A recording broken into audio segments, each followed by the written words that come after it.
오늘 아침 출근길, 누리꾼들은 어떤 뉴스에 주목했을까요? 온라인에서 화제가 된 소식 살펴봅니다. 먼저 가장 많이 본 뉴스입니다. 지난해 4월 GS건설이 순살자이라는 오명을 샀던 일 기억하실 겁니다. 아파트 공사에 철근을 빼먹어서 붕괴 사고를 냈었는데요. 이번엔 고급 아파트 단지에 가짜 KS 마크를 위조해 넣은 중국산 유리를 사용한 사실이 드러났습니다. 한 채 실거래가가 30억 원에 이르는 서울 서초구의 아파트인데요. 지난 2021년 사용 승인을 받았습니다.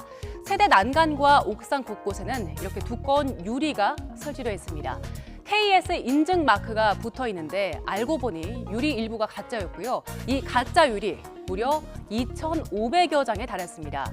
이 사실은 제보를 통해 알려졌는데요.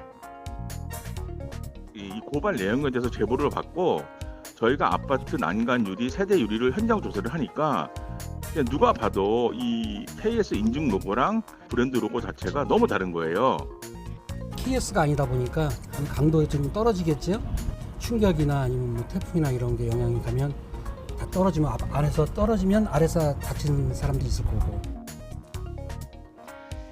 시공사인 GS건설은 뒤늦게 이 사실을 인정하고 정품 유리로 재시공한다고 약속했는데요.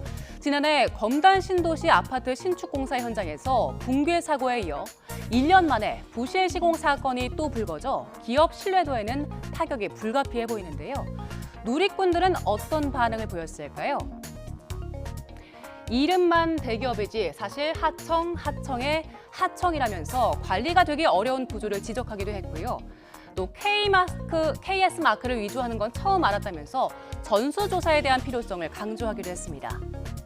자, 이번엔 댓글이 많이 달렸던 뉴스를 하나 보죠. 대법원이 사기 범죄 양형 기준을 13년 만에 논의한다는 소식인데요. 서민들의 전세 보증금 148억 원을 가로챈 인천의 전세 사기꾼, 또 고객의 현금과 코인을 빼돌려 145억 원이 넘는 피해를 낸 가상자산 거래소 대표. 어느 정도 벌을 받았을까요? 전세 사기꾼과 코인 사기꾼은 1심에서 각각 징역 15년과 5년을 선고받았습니다. 피해자들의 눈물을 닦아주기엔 턱없이 부족하죠. 현재 일반 사기죄의 법정 최고형은 징역 10년이고요. 2건 이상의 사기를 저지른 경우 가중 규정에 따라서 최고형의 절반인 5년을 더해서 최대 15년까지 선고받을 수 있습니다. 대법원 양형위원회가 국민의 인식과 비판을 반영해 사기 범죄 양형 기준을 논의하기로 했는데요. 누리꾼들은 어떤 반응 보였을까요? 범죄 수익은 끝까지 환수하도록 하고 약한 처벌에 한 10년 살고 나오지 않는 생각을 못하게 한다는 댓글이 가장 많은 공감을 샀고요. 또 한 누리꾼은 지금이라도 양형 논의가 이루어지는 건 다행이지만 늦은 시기에 대한 아쉬움을 토로하기도 했습니다. 또 저도 빌라왕 또 전세왕 이런 표현이 불편해서 전세 사기꾼이라고 칭했었는데 댓글 중에는 빌라왕, 건축왕 이런 호칭을 지적하는 내용도 있었습니다.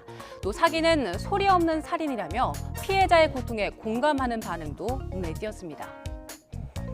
마지막으로 중국에서 있었던 소식도 하나 보죠. 구입한 지 3개월 된 전기차가 사고 뒤 발생한 화재로 탑승자 3명이 모두 숨졌는데요.